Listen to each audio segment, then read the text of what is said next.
I'm Eric Paul Johnson.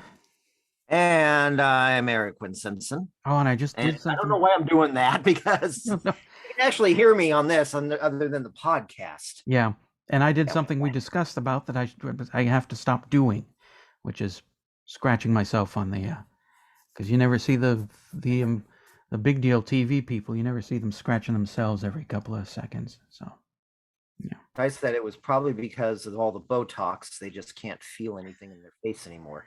that could be. And I've always been more of a radio guy, so it's one of the perks of radio that you really Get don't the have to yeah. really don't have to think about, as long as you just sound like you're actually doing it and not, you know, Hmm. people not As seeing it. long as when you get up close to a mic, you don't every sentence. Yeah, yeah.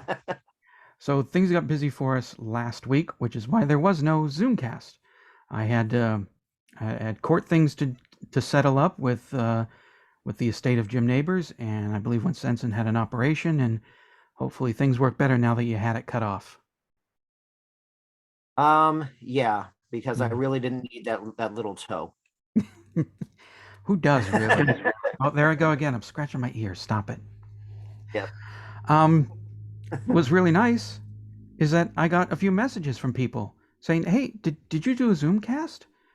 Did we miss it?" So it's really nice that apparently people are paying attention, and it's good to know that we're not just wasting our time. And it really hits me. It gets me right here. It just makes me feel. Oh, There we go again. I'm gonna. I'll be fine though. I'll be fine. So, but it is good to know that people are paying attention. Hey, they weren't on this week. Instead of, honestly, with a lot of things that go on, it's kind of like, oh, you were gone. So yeah, Yeah. yeah. Yep. That's usually the spouse response. I'm back. You were gone. You left. I hadn't noticed. Um, we don't have um replies for whatever our last episode was last week. Get a hold of Got a hold of myself. myself because I didn't have time to put that together and get that to Eric. So It this would have been isn't. forever. It would have been way too long, anyways. After all this other stuff here. Yeah, and I purposely went out of my way to try and make it so that we wouldn't get a lot of comments, so that this episode wouldn't go on so long with so many comments, because I just posted it to the podcast Facebook page. Unlike what I usually do is post over at Jeff Lynn's Blue World, where I get a lot of comments, and another E.L.O. site, and I post on MeWe, I post on Twitter. This time I tried to reduce that by just posting it on one page, and still got a decent enough comments, but you're not going to hear them this week. You hear them next week.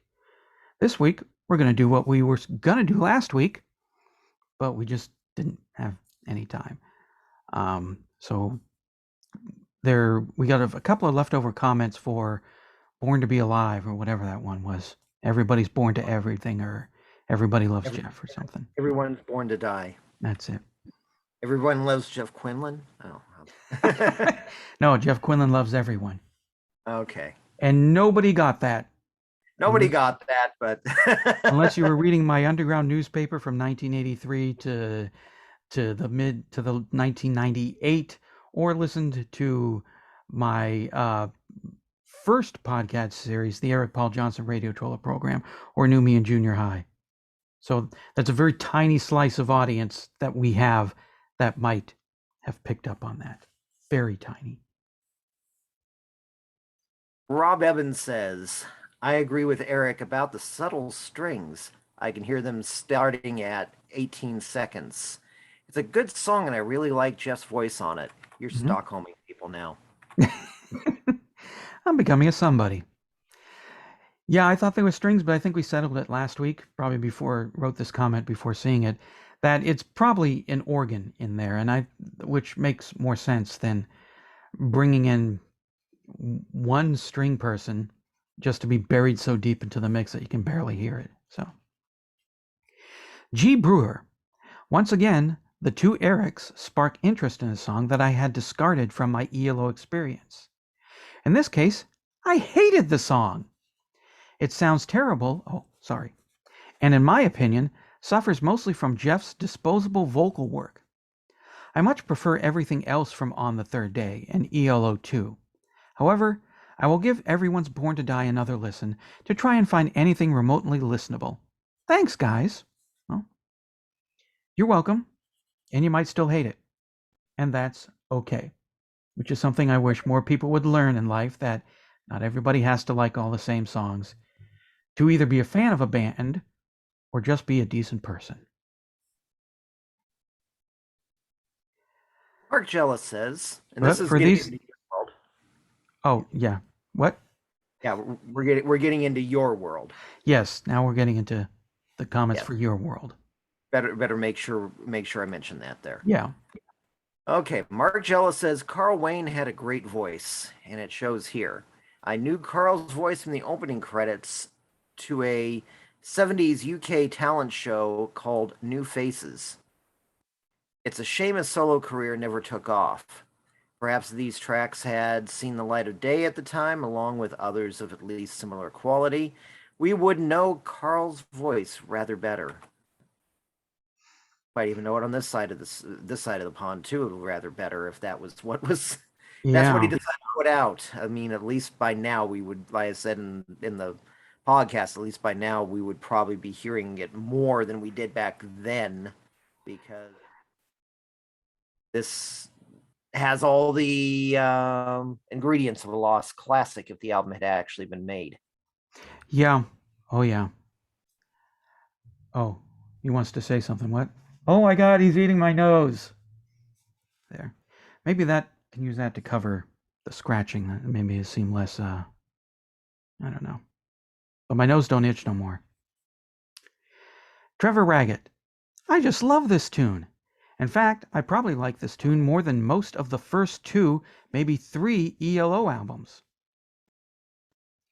While I do like a little quirky prog experimentation, I also love some soul and 70s rock, so this hits the spot nicely.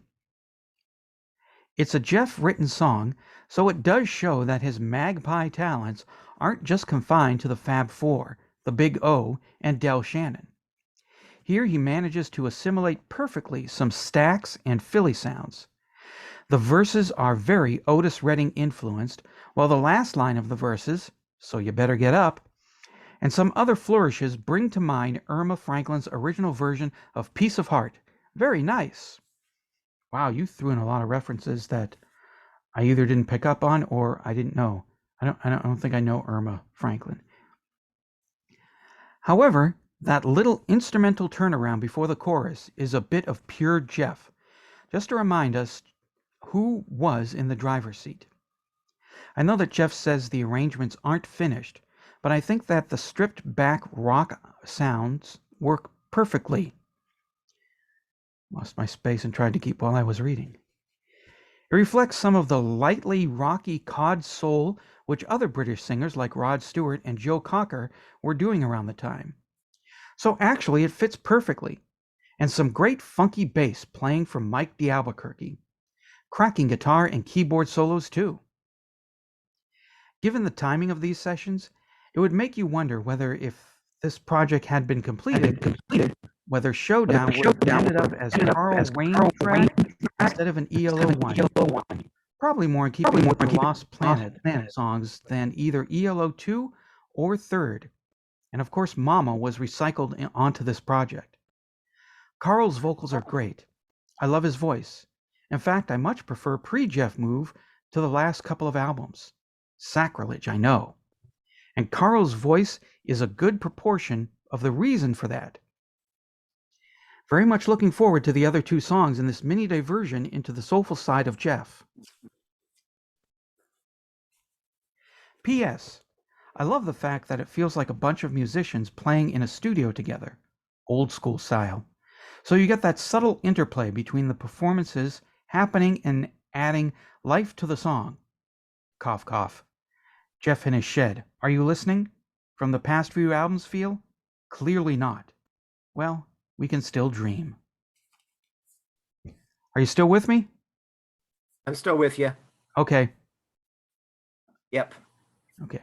I just know things went. That wasn't about the length of Trevor's comment. Things went really wonky, and I don't know if it came through in the Yeah, it video, doesn't but usually come through on the video or the podcast or the cast or anything like that, but it annoys us. So yeah, yeah, since there's a nice long comment there, I was able to fix it.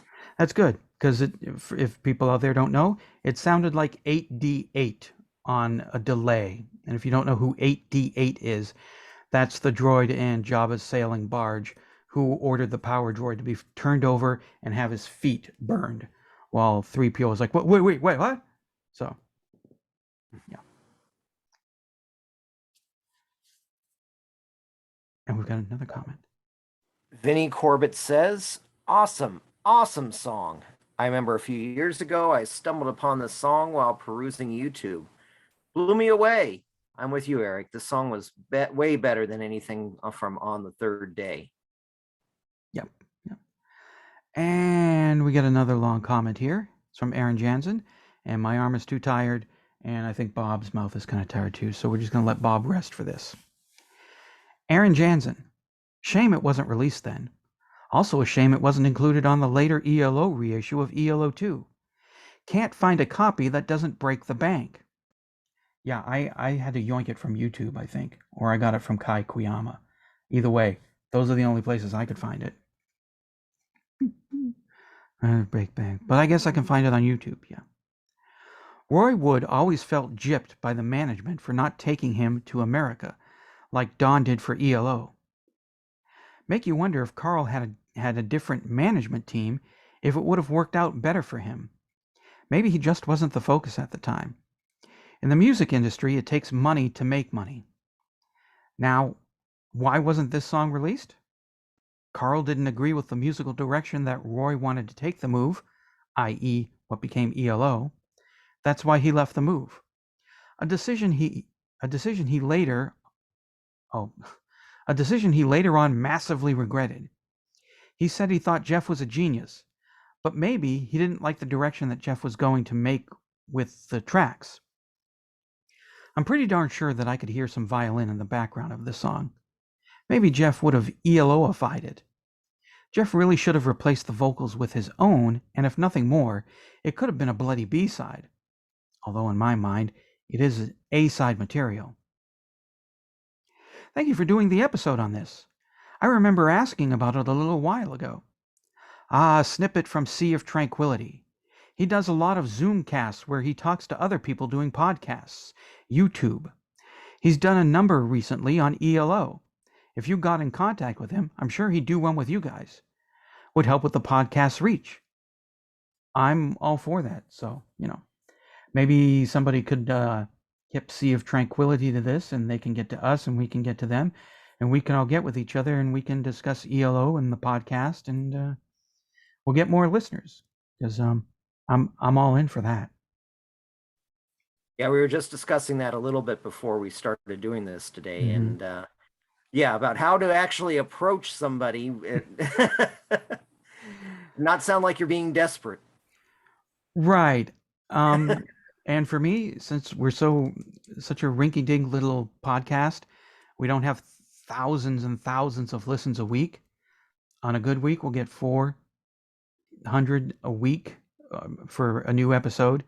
Although back episodes keep piling up listens. I think we're over 1,000 for Mr. Blue Sky, and I think my favorite E.L.O. song. Blinded by the Light. Yes, not Born to Run, which is what I was. It's like, no, it's not Born to Run. What is it? Yeah. Yeah, but so for me, I'm kind of like, would you be interested in interviewing us? Where I think Eric kind of understandably felt like, we do a podcast. Would you like to talk to us? Maybe, kind of. Because I think when Senson's idea is kind of like, if somebody asks you to interview, then that's cool. If you ask to be interviewed, that's sort of like, will you pay attention to me, please? So. Yeah, but yeah, I might get in contact with him though, and just yeah, you put it a certain way of phrasing it so it doesn't sound as needy and desperate and yeah, begging and yeah. Mr. Bardot, Mr. Bardot. Yeah. Oh, don't. I'm about to scratch my eyebrow. Yeah. I'll man up. I'll man up and deal with the tiny little itch. Okay. Yeah. Like I man up and deal with a tiny little. I will, however, adjust my glass. Yeah, we're not going. Yeah. I'm not going where you think I was going with Mhm. that. I will, however, adjust my glasses. There we Yeah. go. Yeah. Mhm. Yeah. Yeah, just like I will remove the booger from my nuts. Yeah. Yeah. Oh, wait a minute. No, that's what we're trying to hide. Okay. Yes. We're still recording. Oh, okay. Yeah. Well, of course we're still recording because we still have one comment left. Yes, we do. Yes, it's from Damian Griffin. And he says, loved it the first time I heard it and still love it. Agree, it's totally different to anything, but it is awesome. Yes, it is. Well, I think for once, we're done here. yeah, I think we're done.